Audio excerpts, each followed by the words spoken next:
a, vamos a terminar de revisar nuestro capítulo 6. Creo que el día de ayer con ustedes nos quedamos revisando los mecanismos de los neurotransmisores, los circuitos neuronales en los que están involucrados estos neurotransmisores.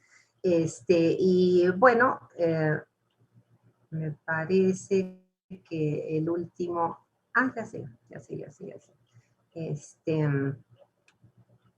Bien, esta fue la diapositiva con la que trabajamos. Les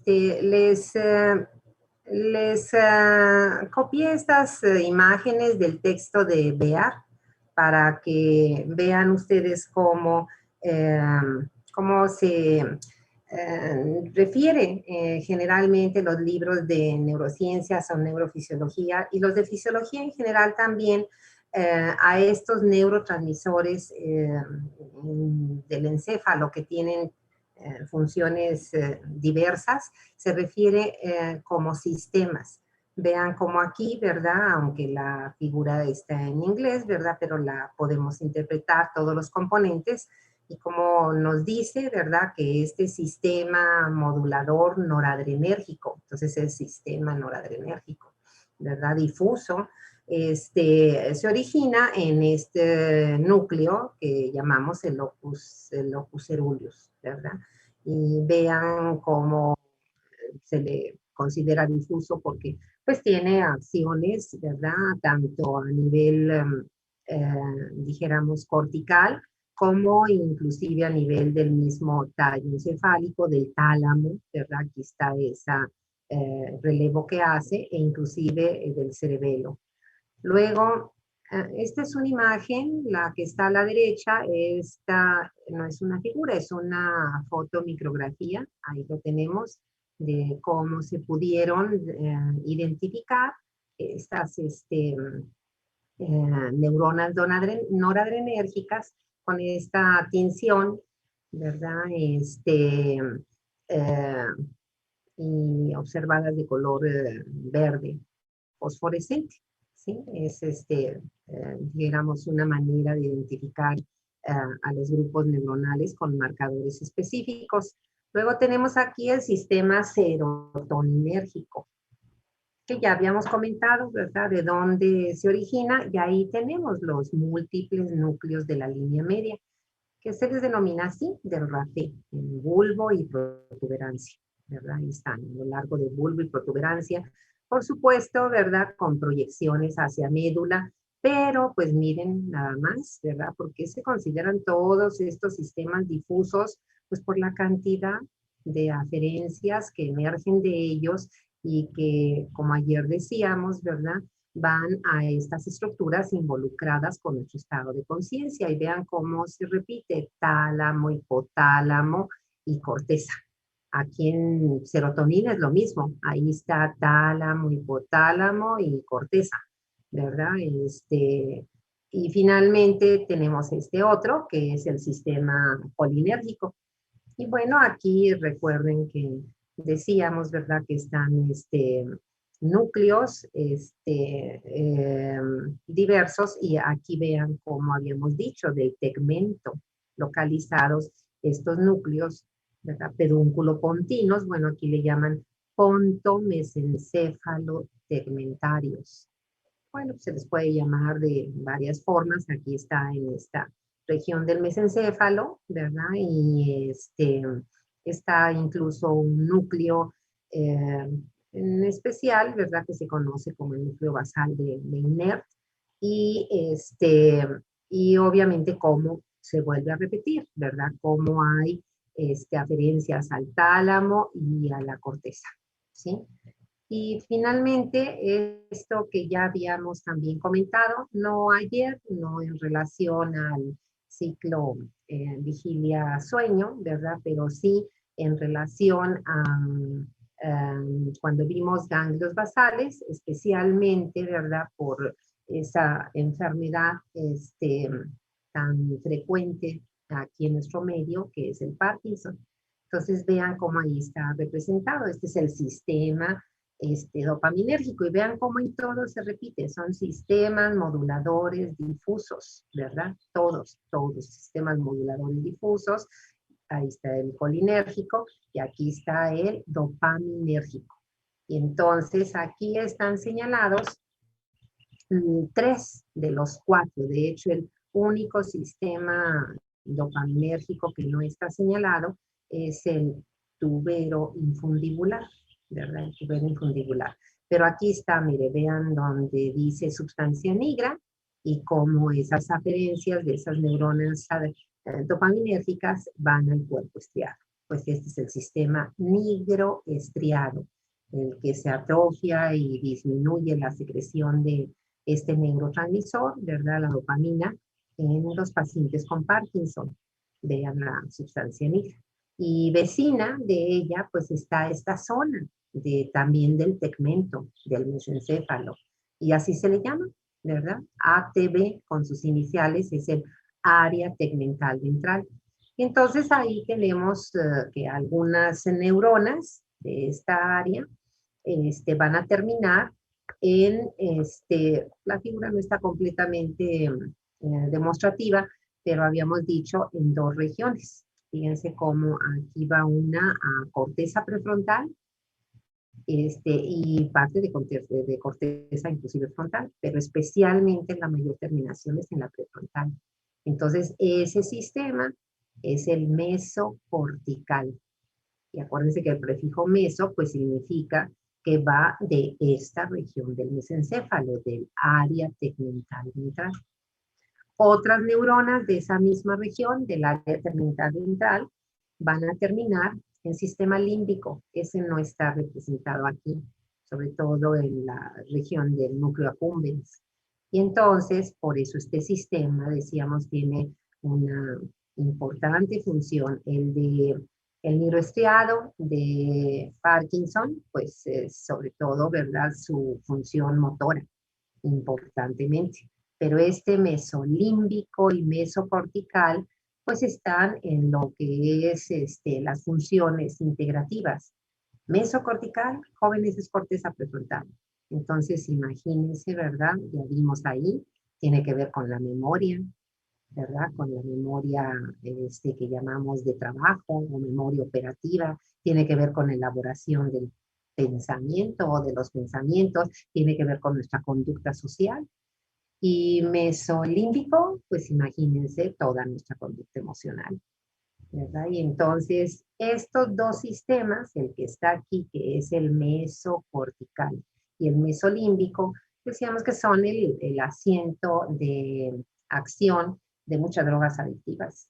Por eso es importante que al menos, ¿verdad?, tengamos un panorama general de estos grandes sistemas moduladores del encéfalo, que fue exactamente lo que ya habíamos visto desde que empezamos a ver estos neurotransmisores, ¿verdad? Con ¿cómo se les llama? Sistema noradrenérgico, otra vez, ahí está. Me está diciendo lo mismo, fíjate cómo aquí te pone en esta figura, ¿verdad? Pues ahí dice LC, entonces es el núcleos locus ceruleus, pues aquí están, no nos pueden decir otra cosa, ¿verdad? Aquí sistema serotoninérgico, 5-HT, pues la 5-hidroxitritamina, pues la buscamos y pues ahí están, núcleos del RAFE, solo que esta figura es más pequeña, más limitada, y bueno, pues aquí ya nos lo pusieron a mayor aumento, ¿verdad? A mayor aumento, pero ahí están los núcleos del RAFE, ¿verdad? En bulbo y protuberancia. Locus ceruleus, ahí lo tenemos en protuberancia, ¿verdad? Y luego, ¿cuál otro? Pues ahí tenemos el sistema colinérgico, pues ahí lo veíamos, ¿verdad? En estos núcleos, dorso lateral y pedúnculo pontino del tegmentum, o sea, del mesencéfalo. Entonces, si buscamos acá esos colinérgicos, pues aquí está, ¿verdad? Ahí están representando, pues en ese esquema, esos núcleos, ¿verdad? El tegmento del mesencéfalo, ¿sí? Y finalmente, bueno, aquí no tenemos una figura, ¿verdad? Pero está el histaminérgico y el orexigénico, ¿verdad? Que tenemos aquí la coincidencia de que ambos sistemas pues están involucrando a núcleos del hipotálamo. A núcleos del hipotálamo. Entonces ya aprendimos, si es la histamina, pues son los tuberomamilares. Acuérdense de no confundirnos, eso ya lo dijimos ayer, ¿verdad? Con, ¿verdad? Tuberomamilares, no con tuberoinfundibulares. Eso es dopaminérgico, esa es la hormona inhibidora de la prolactina. Entonces ahí no hay que confundirnos, ya lo habíamos señalado ayer. Y luego la orexina o hipocritina, pues ahí la tenemos, ¿verdad? La orexina, no mentiras, esa no la tenemos, ya dijimos que aquí no nos la pusieron, pero bueno, aquí sí, ya lo habíamos comentado ayer, ¿verdad? ¿En dónde? En la zona o el área hipotalámica lateral. Las neuronas específicas para este péptido, porque acuérdense que la zona hipotalámica lateral tiene otras funciones. Y todo eso entonces pues, ya nos hizo concluir este diagrama, ¿verdad? O esta figura en donde observábamos cómo se interrelacionan estas estructuras con su secreción o inhibición de sus neurotransmisores. Y el trabajo que ahora tenemos es poderlos ubicar, ¿verdad? En el aprendizaje. ¿Cómo están?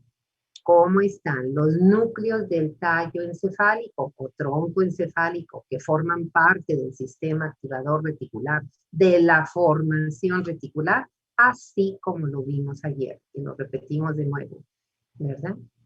Noradrenalina y serotonina estimuladas en su secreción e inhibido los núcleos del mesencéfalo y por lo tanto la acetilcolina inhibida.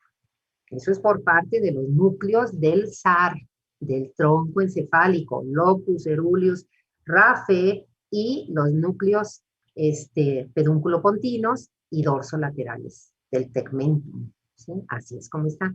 Y ahora, en vigilia, ¿cómo está el nivel de actividad de la corteza cerebral y del tálamo? Pues ya sabemos, ¿verdad? Que para estar conscientes, despiertos, alertas, debe de estar activada. Entonces hay una activación de esa vía difusa de tálamo a corteza, ¿verdad? ¿Y quién va a lograr eso? Por parte del hipotálamo. Ahora es por parte del hipotálamo, pues la histamina y la inhibición de GABA. Entonces, toda esa columna es como estamos ahorita, ustedes y yo, y todas las personas que estemos así, despiertas. Entonces, quizá un ejercicio bueno sería todo el santo día de hoy, o los que necesite, ¿verdad? Cuando me acuerde, que ojalá sea muchas veces en el día, estar diciendo, ¿quién me está manteniendo así despierto para que no me duerma, para poder hacer todas mis actividades?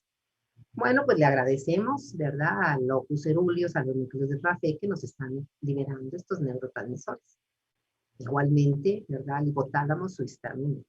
¿Y quiénes están inhibidos? Y esa es la manera, jóvenes, no hay más. Acuérdense que ya pasamos el tema de los mecanismos de la memoria a largo plazo y para consolidar necesito la repetición.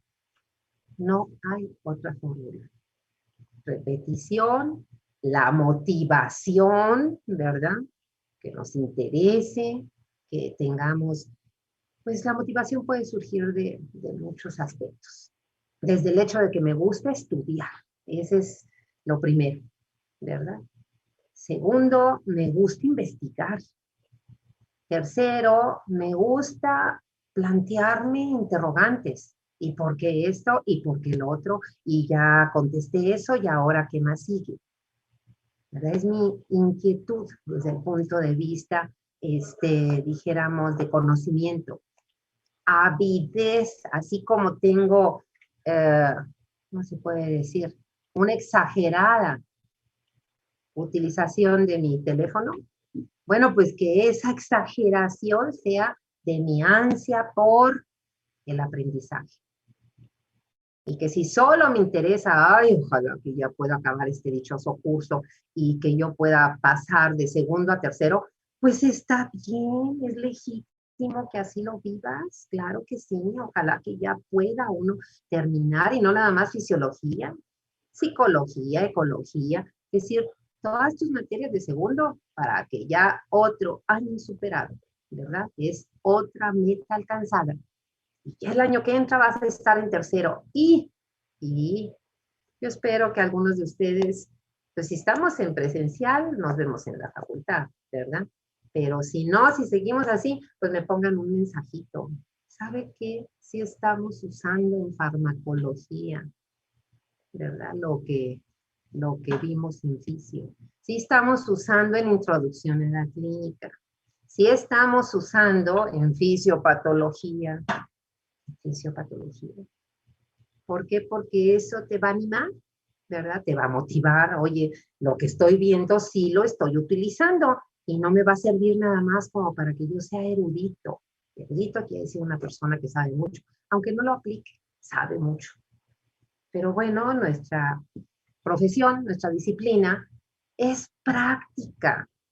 Práctica significa de qué te va a servir toda esa memoria semántica, la memoria declarativa, de qué te va a servir ahorita, ¿verdad? Para que conozcamos, para que tengamos el conocimiento de cómo funciona a grandes rasgos mi cuerpo. El año que entra es para que a partir de saber cómo funciona en el curso de fisiopatología, pues tú interpretes qué ocurre cuando la persona, ¿verdad?, tiene una alteración, una enfermedad, una disfunción, que por eso hacemos algunas aplicaciones. Mira qué bonito esto. A ver. Bueno, esta misma figura. Ayer, ¿no es cierto? Creo que Brenda o quién fue, Isabel, dice alguien que nos compartió ¿qué efecto secundario tienen los antihistamínicos de primera generación? Bueno, la respuesta era somnolencia. Bueno, ya lo habíamos experimentado, quienes hemos tomado ese tipo de fármacos lo hemos experimentado, que si tomo un Contact X para la gripe, o tomo a mí se me olvidan los nombres comerciales, pero bueno, ¿verdad? Tomo un preparado comercial que tenga clorfeniramina. Pues es un antihistamínico de primera generación. ¿Me va a dar sueño? Sí. Pues antes yo lo aceptaba. No, sí te da sueño. Ahora, ¿verdad? Ese conocimiento, esa vivencia empírica que ya la sentiste, ya la has vivido o la has visto, transfórmala en conocimiento científico y aquí tienes tu esquema para explicar la somnolencia de los antihistamínicos de primera generación. Y ahí está.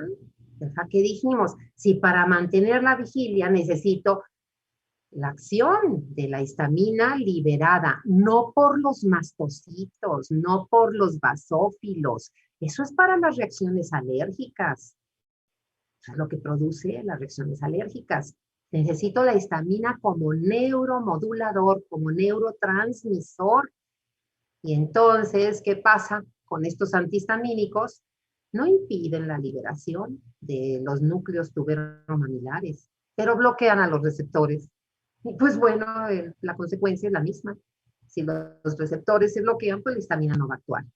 Entonces, ¿cómo va a funcionar ese mecanismo? Pues como si no hubiera histamina. Y entonces vete al lado derecho del esquema. Y resulta que precisamente para dormirnos, ¿verdad? Necesitamos que la histamina se inhiba. Y ahí está la explicación, ¿verdad? Vas a tener histamina liberada cuando tienes tu cuadro gripal, cuando tienes tu reacción alérgica y tomas el antihistamínico, sí vas a tener la liberación. Los núcleos tuberomamilares, si estás despierto, pues están estimulados, excitados y van a liberar histamina. Pero el antihistamínico bloquea los receptores. Entonces es como si el efecto de la histamina, o no como si el efecto de la histamina disminuye. Entonces eso pues te va a empezar a dar somnolencia. Entonces haces un esfuerzo y a lo mejor te mantienes despierto, pero seguramente es muy probable que hasta te quedes dormida, que dormites, ¿verdad? ¿Por qué? Pues porque es una manera de comprobar que la histamina aumentada la necesitamos para mantener el estado de alerta. Entonces bloquea sus receptores, claro que te va a dar sueño. Fíjate, ahí está una explicación. ¿Cuál es otra explicación? Aquí en este diagrama, Gannon no incluya la orexina. Ah, bueno, pues vamos a buscar la explicación clínica para que veamos dónde la vamos a aplicar. Entonces resulta que va a ir un paciente a tu consultorio quejándose de que tiene sueño todo el tiempo, o sea, somnolencia excesiva durante el día. A pesar, si es un adulto, pues puede decir, doctor, es que yo duermo bien en la noche, pero en el día, ¿verdad? Inclusive hay momentos en que sin querer me duermo y me han dicho que yo mismo checo con mi reloj, pues son unos minutos, pero van varias veces que estando haciendo lo que haga, yo me quedo dormida. Ah, pues esa es la narcolepsia. Entonces ahora ve, ¿verdad? ¿Cómo sabemos el efecto de la orexina? Pues precisamente como lo expresan los pacientes cuando no la producen. Y no la producen porque seguramente las neuronas orexigénicas del hipotálamo lateral están, ¿verdad? Atrofiadas. No funcionan, ¿verdad? O el receptor tiene una estructura atípica, anormal.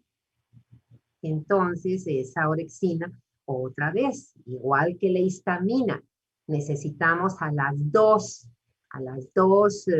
mediadores del hipotálamo, los necesitamos para estar en vigilia aumentados. Y si uno de los dos o los dos disminuye, claro que vamos a tener somnolencia, ¿sí? No sé si hasta aquí voy a hacer un alto, ¿verdad? Porque, bueno, en relación a estos mecanismos de los neurotransmisores, ¿qué otra cosa nos faltaría? La melatonina. Bueno, ayer me voy a quedar aquí. Alfredo, te escuchamos. Yo tengo una duda, doctora, ¿Sí? que quizás ayer le presenté una duda, pero no sé si no me entendí. Ajá, El chiste es que si pudiésemos resumir a grandes rasgos la función de la serotonina, ajá, porque el libro de Guyton dice que si un fármaco que anula su síntesis va a producir problemas en un animal para generar el sueño, que ujú, eso, y en el libro de Gannon dice que la serotonina a altas concentraciones quiere decir que vamos a estar en un estado de vigilia activo. Y ajá, el libro de neurociencias no se mete en la tonía porque dice que es como complejo explicarlo, pero lo que le interpreta el Gano y lo que interpreta Goiton es contradictorio, porque si se bloquea la síntesis de serotonina, va a ser serotonina baja, y eso quiere decir que si lo correspondemos con el de Gano, va a hacer que produzca el sueño, pero es contrario. No sé si me doy, estoy dando a entender. ajá, Y tengo la duda, doctora, sí, porque en las respuestas de tipo sexual se ah, tiende a liberar serotonina y ujú, esto puede inducir el sueño. Pero si se ujú, libera serotonina, serotonina alta, como dice Gannon, induce vigilia. ah, No, no me corresponde, doctora. ajá. O sea, como que aquí lo que entra en discusión en un momento dado es el efecto de el sistema serotoninérgico y el sistema para el efecto que tiene sobre el mecanismo de la vigilia, ¿verdad? Esto quiero entender. Aquí el problema es cómo actúa la serotonina en el ciclo vigilia-sueño en cuanto a su secreción. Entonces, bueno, aquí lo que tenemos de este mecanismo, ¿verdad? Es pues que este es lo que está, lo que está reportado, Alfredo, ¿verdad? Es decir, la, la actividad de lo que son los núcleos del callo encefálico, que son parte del sistema activador reticular y que son estos que ya vimos, locus coeruleus, rapé y los del mesencéfalo, de lo que está reportado en este texto, ¿verdad? Es que están activos en vigilia el locus coeruleus y rapé, los núcleos del rapé. Y esa activación se acompaña de inhibición de los núcleos del mesencéfalo. Pero no es suficiente esa participación de los núcleos del tronco encefálico para el estado de vigilia.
Volver a compartir la pantalla para que sigamos analizando estos esquemas, ¿sí?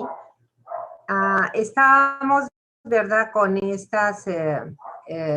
estos mecanismos y estábamos diciendo o estábamos hablando sobre la función de los sistemas de neurotransmisores.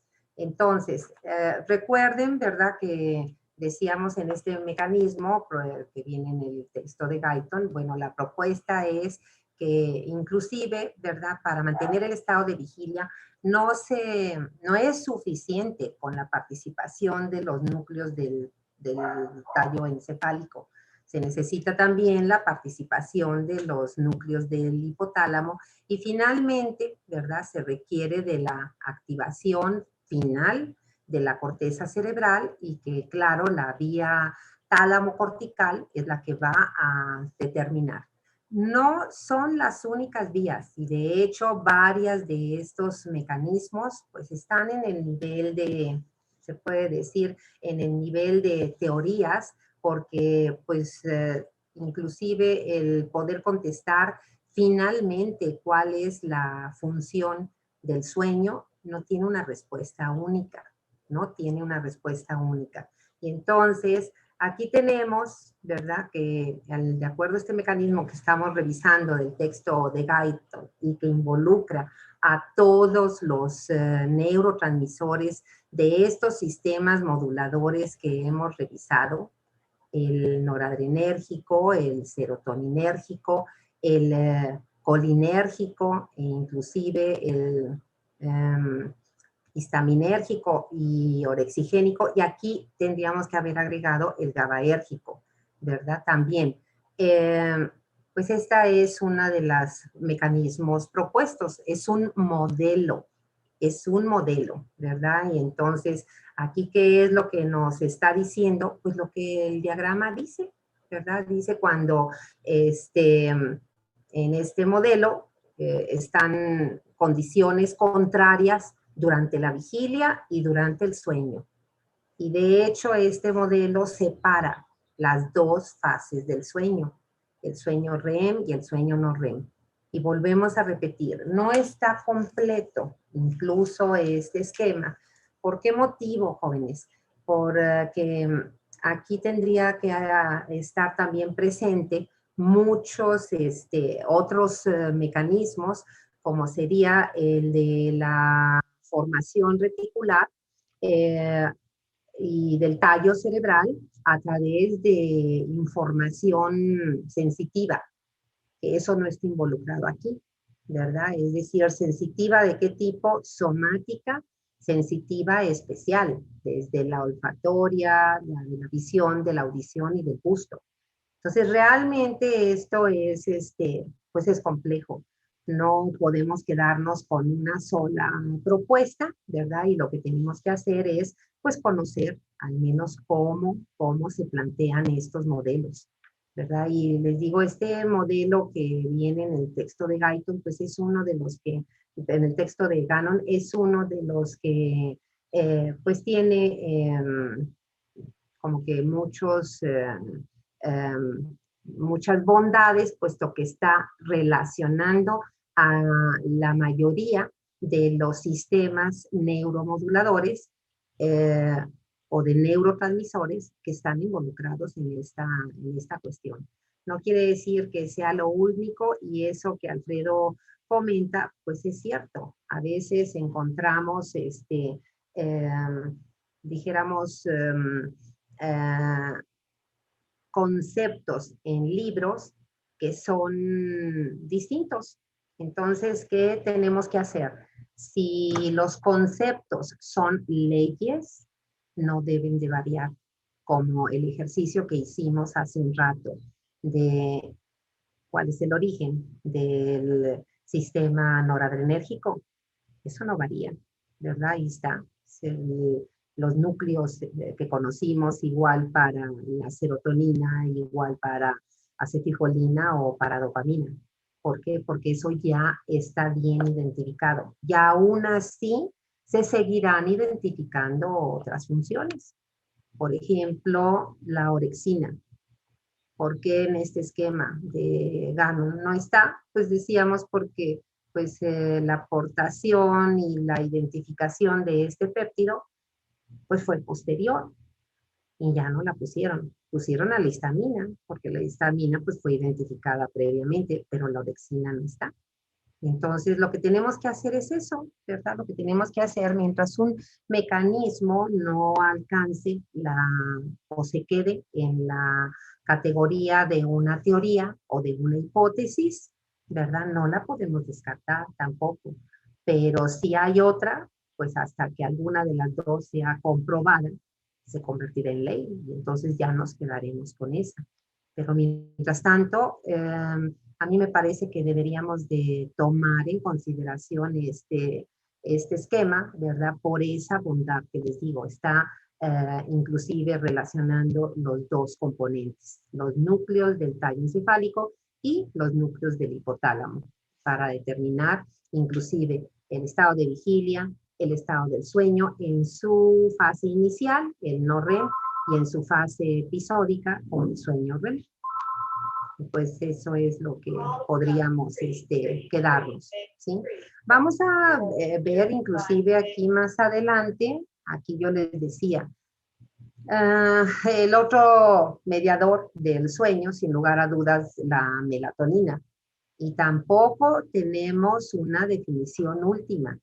Por ejemplo, su mecanismo de acción, ¿verdad? De por qué la melatonina induce el sueño, ¿verdad? Y entonces, aquí lo que sabemos es que existe de lo que sí sabemos, ¿verdad? Que existe un ritmo circadiano de secreción de la melatonina, que eso depende, ¿verdad? O es regido por lo que es o por quién es nuestro reloj biológico, en este caso el núcleo supraquiasmático. Y entonces el núcleo supraquiasmático determina los ritmos circadianos, no nada más para melatonina, inclusive para varias funciones y secreciones de hormonas.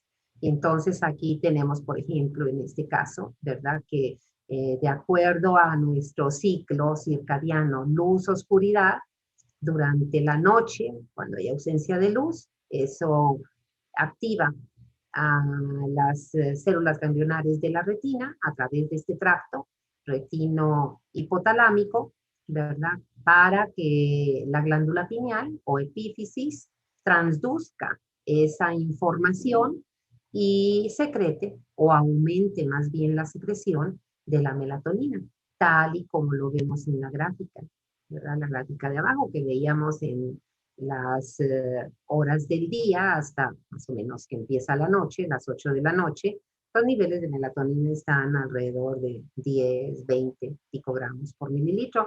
En cambio, cuando empieza la oscuridad y cuando avanza la noche, pues se alcanza un pico bastante importante, hasta más de 100 picogramos, eso quiere decir aumenta más de 10 veces, ¿sí? ¿Y qué efectos tiene la melatonina? Pues no solo ser considerada como un inductor del sueño. De hecho, muchas funciones de la melatonina, pues son funciones que se le atribuyen no únicamente a la melatonina, en sí al sueño, ¿verdad? Como eso de regular la producción hormonal, bueno, está bien, ¿verdad? Sí es cierto. Y que induzca el sueño, porque ahí tuvimos, no sé si ayer nos dio tiempo de comentar, la secreción, el pico de secreción que presenta la somatotropina, la hormona del crecimiento, durante el sueño no REM o sueño no MOR, o que también le llamamos sueño de ondas lentas, SWS. Luego, sincronizar el ciclo sueño-vigilia. Bueno, ahí, ¿verdad? Es una función que es atribuible específicamente a la melatonina. Modular la respuesta inmunológica, pues eso se le atribuye al sueño en sí, al periodo del sueño, no solo la melatonina. Igual la acción antioxidante, ¿verdad? Igual el efecto neuroprotector y de retrasar los efectos indeseables del proceso de envejecimiento. Y fíjense cómo, cómo esta figura yo la obtuve de una revista de cardiología, pues vean, ¿verdad? Eso del efecto antioxidante y retrasar los efectos del proceso de envejecimiento, pues vean cómo se traduce a nivel de sistema cardiovascular, ¿verdad? Como la melatonina actuando como un efecto antiinflamatorio, antihipertensivo, antilipidémico y antitrombótico. Entonces, muchas de estas acciones, ¿verdad?, que se atribuyen a la melatonina, se atribuyen también al sueño en sí. Por eso es que en este recuadro que pusimos funciones del sueño, pues ahí van a estar, ¿verdad? Ahí van a estar, cada autor nos da una manera de referirlas. Ailene, te escuchamos. Sí, con respecto a lo que mencionaba acerca de la melatonina, Ajá. Yo también había leído en un artículo un estudio que se hizo en niños que acostumbraban dormir con la luz prendida por miedo o que utilizan el celular desde edades tempranas y en altas horas de la noche lo están ocupando. Se observó que este descenso en los valores de melatonina iba a activar la secreción de la hormona liberadora de gonadotropina. Y en consecuencia, esto iba a activar el eje hipotálamo hipoficiario gonadal, y se iba a ver una pubertad adelantada Precoz. en estos jóvenes. Y Sí, se me hizo importante claro. mencionar. Claro, qué bueno que nos compartes esta lectura que hiciste, ¿verdad? De esa publicación, Jailene, porque así es. Finalmente, ¿verdad? Si la melatonina tiene esa regulación circadiana, ¿verdad? Pues todo, imagínate, inclusive las personas y sobre todo ustedes jóvenes, ¿verdad? Que tienen como hábito utilizar antes de dormirse el uso del celular o la tablet, pues sí hay, ¿verdad? Hay alteraciones desde el insomnio, como lo vamos a ver ahorita, hasta, ¿verdad? Este tipo de disfunciones a nivel del sistema endocrino. Octavio, te escuchamos. ¿Sí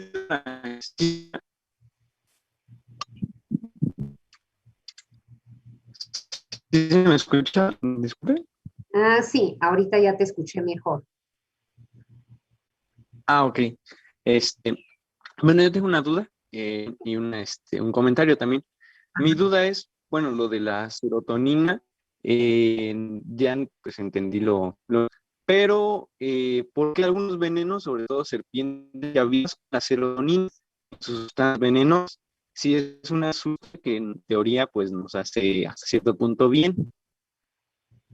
Ajá, no alcancé a escuchar bien como que se me perdió cuando menos a mí, ¿verdad?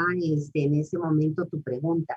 O sea, ¿estás hablando de algunos venenos que contienen serotonina? ¿Algo así, Octavio?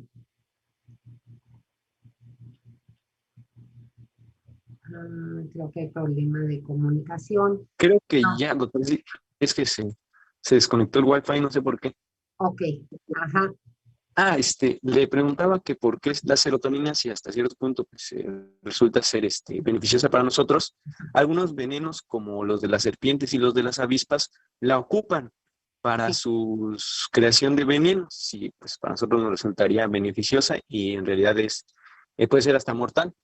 Y el comentario que hace un tiempo Sí, yo había leído un artículo parecido al que comentaron, bastante interesante, de que sí se descubrió que sobre todo en personas que se dedican al uso constante de dispositivos que emiten luz, perdían el sueño o que perdían un control en el ciclo del sueño. Sin embargo, se descubrió que esto solo pasaba en ciertas frecuencias de onda de luz, en la luz azul sobre todo, y los dispositivos más actuales tienen funciones como protector de la vista, creo que se llama filtro de luz, que genera luz amarilla en vez de luz azul, una luz que no altera la producción de melatonina. melatonina. Y qué bueno que nos compartas esto, Octavio, lo de inclusive el efecto de los venenos. En realidad, la serotonina tiene múltiples funciones. Ustedes van a ver el año que entra en su curso de farmacología, ¿verdad? Y en su curso de psiquiatría, más adelante, en cuarto año, van a ver cómo hay un grupo de fármacos. El año que entra lo pueden ver dentro del capítulo que son fármacos psicotrópicos, ¿verdad? Y el más adelante en psiquiatría, pues porque muchos de padecimientos frecuentes tienen que ver con cuadros de depresión o, por ejemplo, de lo que son diferentes tipos de depresión, el trastorno bipolar, cuando tienen fases maníaco y fases depresivas, etcétera. Y hay un grupo de fármacos que son inhibidores selectivos de la recaptura de serotonina. Fíjate, es muy importante porque sí se ha visto que muchas alteraciones de tipo psiquiátrico tienen su fondo en la disfunción de estos sistemas moduladores, tanto el de la noradrenalina como el de la serotonina especialmente. Y varios de los fármacos psicotrópicos emplean este mecanismo. Quizá esos venenos, ¿verdad? Lo que ocurra, no los conozco, no sé específicamente qué venenos sean, pues tengan dosis altas, ¿verdad? Dosis excesivas que de alguna manera produzcan finalmente la muerte por algún mecanismo que te digo yo en especial no sabría ahorita comentarlo porque no sé específicamente qué tipo de veneno se trata, ¿verdad? Cuando sabemos cuál es él, pues sí le encontramos ya la explicación a qué veneno, ¿verdad? Entonces sí sería bueno buscar a qué veneno. Y lo que dices de la luz es cierto.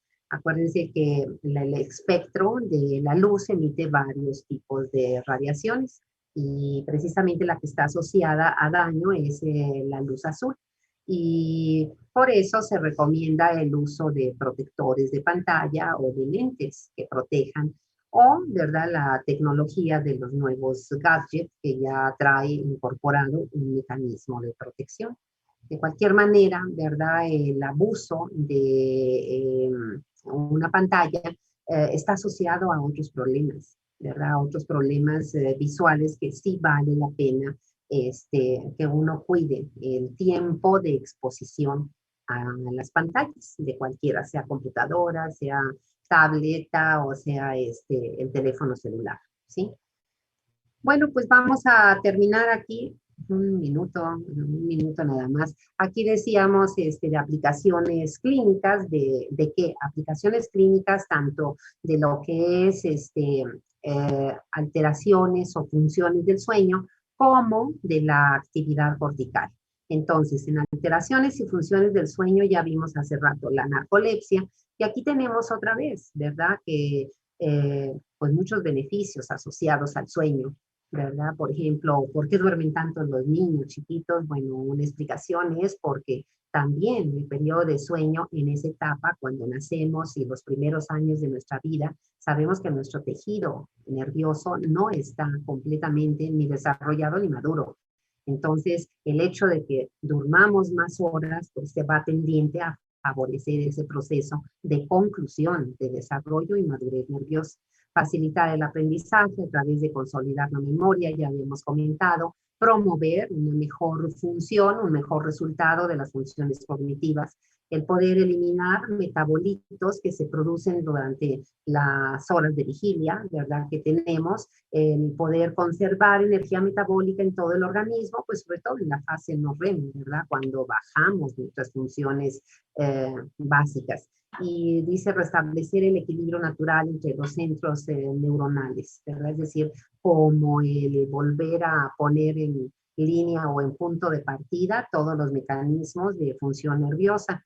Y para terminar, bueno, en cuanto a epilepsia se refiere, aquí es el ejemplo de patología típica que el mecanismo está asociado a episodios que son incontrolados, es decir, imprevistos, de una descarga neuronal excesiva.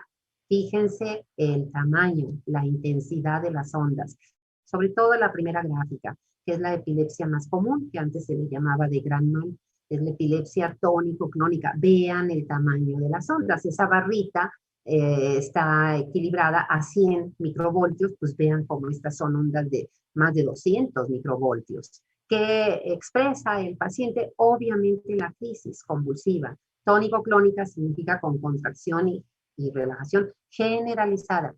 Y entonces el paciente, no hay que evitar que tenga no, hay que dejar que afortunadamente es breve, es decir, poco tiempo, pocos minutos, y cede sola por varios mecanismos. Uno de ellos es la misma fatiga, después de haber estado hiperactivas, esos circuitos reverberantes en múltiples zonas del encéfalo se detienen por fatiga o se detienen por mecanismos de inhibición, que es la otra explicación. Que hay que cuidar, sobre todo la boca, porque como es generalizada, entonces con las arcadas dentarias las personas pueden morderse la lengua y la lengua puede irse para atrás y puede haber problemas de asfixia. Entonces, eso es lo que hay que cuidar, pero tratar de sujetar a la persona con la crisis convulsiva, no, ¿verdad? Y bueno, en el tratamiento ya no nos da tiempo, pero ustedes lo van a ver, fármacos anticonvulsivantes, pues muchos de ellos tienen efecto depresor, sobre el sistema nervioso central. Cuando están en la crisis y no se sabe de qué tipo es, pues puede ser un barbitúrico el que se le administre. Sales de litio es otro tratamiento. Y finalmente, jóvenes, ahora sí, insomnio, sonambulismo y soliloquia. ¿Verdad? El insomnio, vean, pues no comer nuestro delicioso mole en la noche, ¿verdad? Cafeína, nicotina o la teobromina del té, ¿verdad? Porque son excitadores, ¿verdad? Estimulantes de la actividad cortical. Medicamentos, las anfetaminas que se usan mucho precisamente para no dormir, ¿verdad? Y aquí están los hábitos del sueño que no son buenos, ¿verdad? El uso del celular, ahí está. Y ahí está, si se fijan, chiquito, el control de sus, ¿cómo se llaman estos? Xbox, ¿verdad? El control del Xbox, que eso también es una adicción.